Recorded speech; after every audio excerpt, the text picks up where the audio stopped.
Good morning po mga kaalay. So pasakay na po kami dito sa multicab papuntang VSU. At ngayon nga po pala ay yung CME orientation po namin.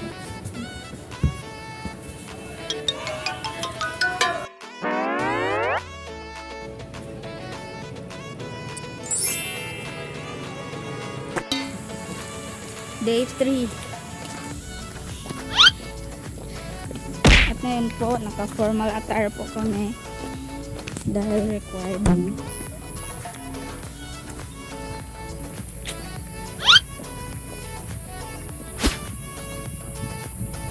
Bago nga po pala kami pumasok mga kaalay ay binigyan po kami ng 2 stickers. At dahil maaga po kami, ayan, hindi pa masyadong marami yung taon na sa loob ng gym.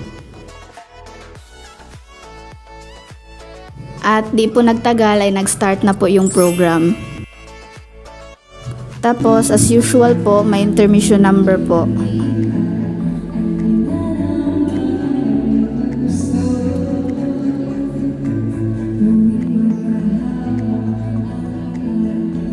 Ito nga po palang kumakanta mga kaalay ay si Ate Jenizel na isa po naming senior na BSHM student.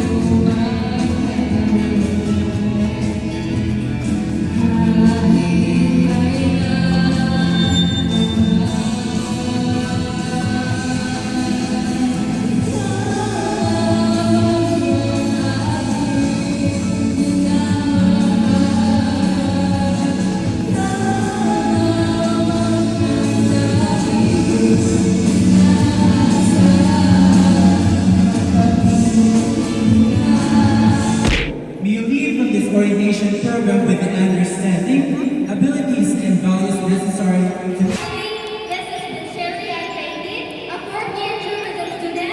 and if you follow along to the third period in BS Tourism Management, your Masters of Ceremony now signing up. At di po nagtagal ay nagsiuwian na po kami. Pagkatapos po dito sa gym ay pinadiretso po kami sa isang room doon sa department po namin para po i-orient kaming mga freshmen na BSHM. Umabot po ng bale 4 na oras yung orientation kaya ngayon lang po kami nakauwi at hapon na. At ganito pa po kalayo yung nilalakad po namin.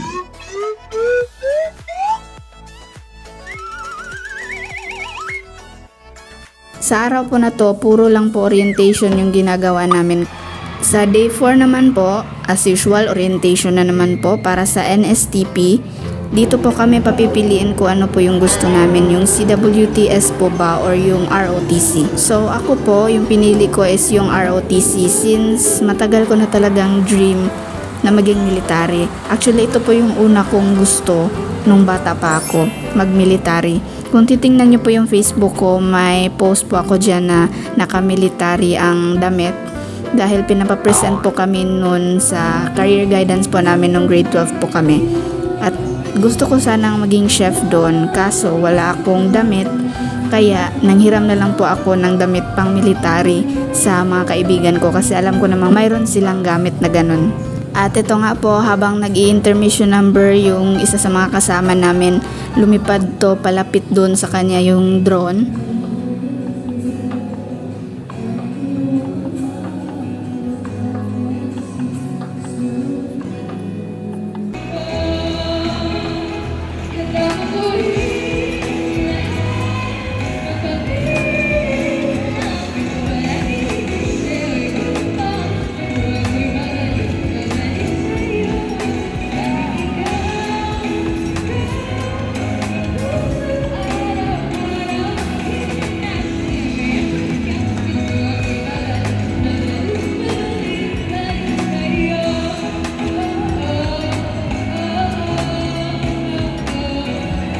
At dahil maaga po natapos yung orientation, maaga po kami nakauwi. Mga alas 11 siguro to ng umaga.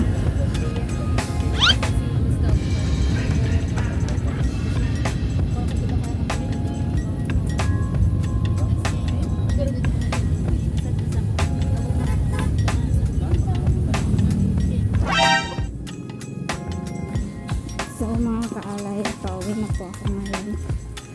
Galing sa 4th day ng orientation po namin.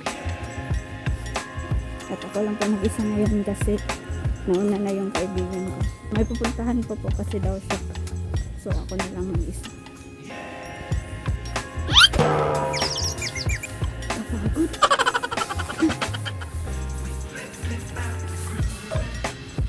Mas mabuti na po ngayon kasi maaga kami. Maaga kami nakauwi. At least makakapagpahinga tayo.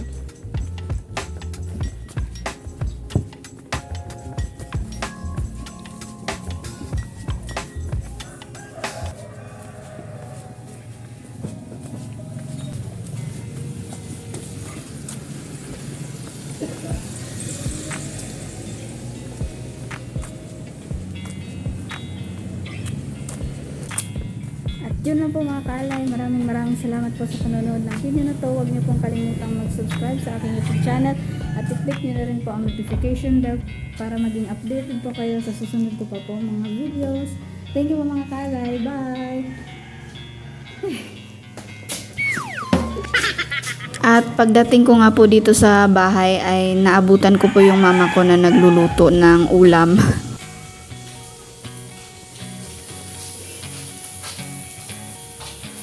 What's that?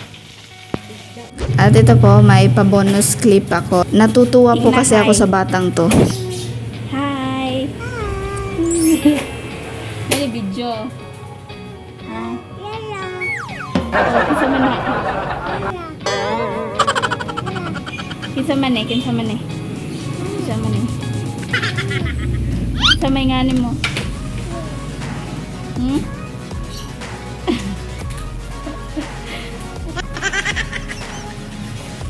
Hi, I'm Madeline Escovita from BS section.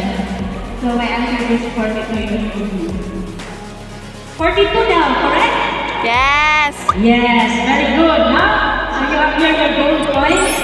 And because it's 2023 minus 1981. Now, simple mathematics.